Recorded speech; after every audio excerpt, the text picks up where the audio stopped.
Qu'est-ce que c'est la relaxation dynamique? Donc, comme je vous expliquais dans une autre vidéo, c'est un des outils de la sophrologie. Ça vient travailler au niveau de la respiration. Et donc, aujourd'hui, ce que je vous propose, c'est juste, voilà, de vous expliquer un exercice de sophrologie. Donc, pour ça, vous mettez debout, vous écartez les jambes dans le prolongement du bassin pour que les jambes soient vraiment dans la continuité. Alors, si c'est un peu moins ou un peu plus, c'est OK.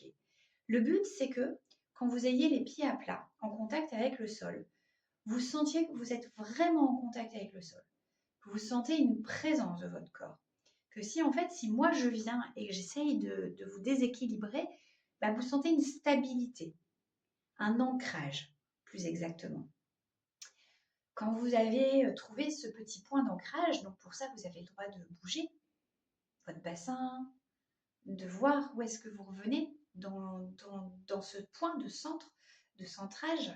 Et une fois que vous l'avez trouvé, ce petit point, vous déverrouillez un petit peu les genoux. Ça veut dire que vous n'avez pas les genoux en tension et droit comme un piquet. Non, vous déverrouillez un petit peu. Vous êtes un peu souple sur les articulations. Pareil pour les épaules. Hop, on les replace, on les déverrouille. Et puis la tête, on va la laisser dans le prolongement et dans l'axe de la colonne vertébrale. Et vous allez fixer soit un point loin devant vous, à hauteur ou en bas, soit fermer les yeux.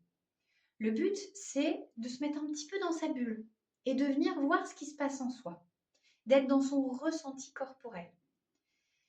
Pour ce premier exercice, ce que je vous invite à faire, c'est mettre une main juste en dessous de votre nombril, qui est ici, et puis une autre main dans le creux ici du dos. Vous posez votre main juste en dessous de votre nombril et l'autre dans le creux du dos. Vous restez dans votre position et là, vous allez juste inspirer par le nez et expirer par la bouche. Donc on commence, on inspire par le nez et on expire par la bouche.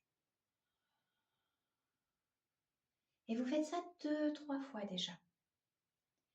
Puis on va venir petit à petit compliquer un peu la donne. C'est-à-dire que sur l'inspire par le nez, on va essayer de gonfler l'abdomen et sur l'expire, de relâcher l'abdomen, de rentrer, un peu comme un ballon de baudruche.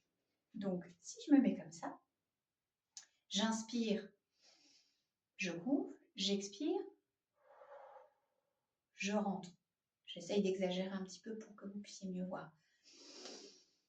Je gonfle, j'expire, je rentre. Voilà un petit peu ce que ça doit donner comme mouvement. Ça, on appelle ça le chauffage corporel. Ce que je vous invite à faire, c'est là, restez dans cette position. Ayez quelque chose pour, au besoin, vous asseoir derrière vous. Petite précaution, parce que tout simplement, dans cette respiration, si vous venez inspirer, expirer et que vous venez oxygéner votre corps plus que d'habitude, ça peut tourner un petit peu en fonction de quelle est votre respiration habituellement. Est-ce qu'elle est juste là? Est-ce qu'elle descend jusqu'au bas-ventre? Est-ce qu'elle est bloquée au niveau du diaphragme? Est-ce que vous êtes en comme ça, ou des fois carrément en apnée, vous vous rendez compte que en fait, vous avez fait plein de choses et que vous avez oublié de respirer. Ça arrive aussi. Donc voilà, parce que dans le quotidien, il y a du stress, il y a des émotions et que des fois, on oublie de respirer. On est en apnée ou on respire que là, au niveau de la cage thoracique et ça ne descend pas. Et aussi, des fois, on inverse la respiration. Donc, c'est-à-dire qu'au lieu d'inspirer et de gonfler, on va inspirer et dégonfler.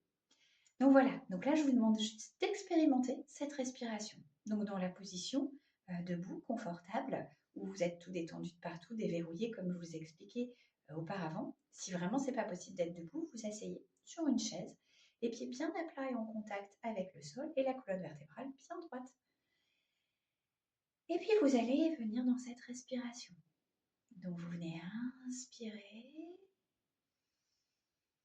par le nez en laissant l'abdomen se gonfler et expirer par la bouche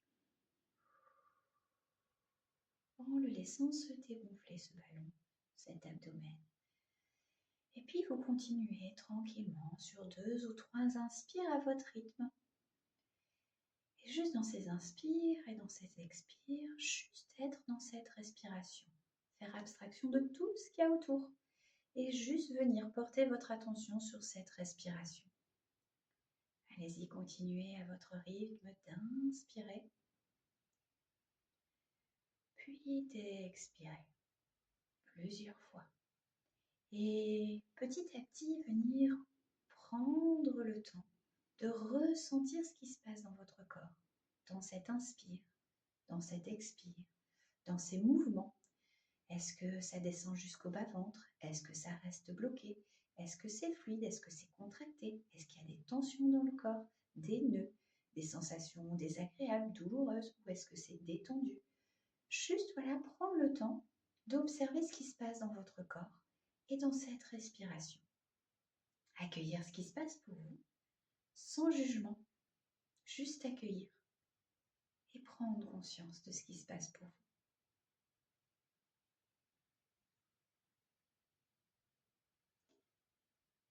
Voilà un petit peu comment ça se passe, les exercices de sophrologie, de respiration dynamique.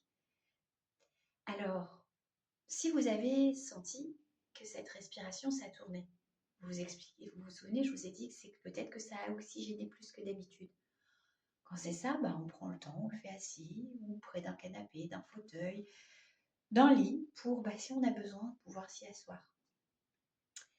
Si, par exemple, vous avez ressenti que ça restait bloqué là, et que ça ne descendait pas, et que c'était bloqué, qu'il y avait comme un nœud, vous pouvez essayer d'expérimenter cette respiration en étant allongé sur le dos. Alors bien sûr, vous n'êtes pas obligé de mettre la main derrière le dos, mais peut-être sur le ventre pour essayer de percevoir ce qui se passe si vous le souhaitez, et juste venir respirer librement, d'inspirer et expirer, et de voir si peu à peu, en faisant abstraction de tout le reste, en étant juste dans cette respiration, de voir si ça descend mieux au niveau abdominal. Parce que souvent, quand on est debout, quand on est dans la vie active, on a les tracas du quotidien, on a le stress, etc. On est dans cette énergie de « allez, on y va ». Et du coup, on peut arriver à rester bloqué là dans sa respiration. Quand on s'allonge, le cerveau, pour la majorité d'entre nous, a enregistré qu'on va aller s'endormir, qu'on va aller mettre les doigts de pied en éventail et se la couler peut-être douce un petit peu pour se faire plaisir. Et donc, cette respiration au niveau abdominal redevient beaucoup plus accessible et fluide. Voilà un petit peu. Je vous souhaite une belle journée et bonne pratique à vous. À plus tard.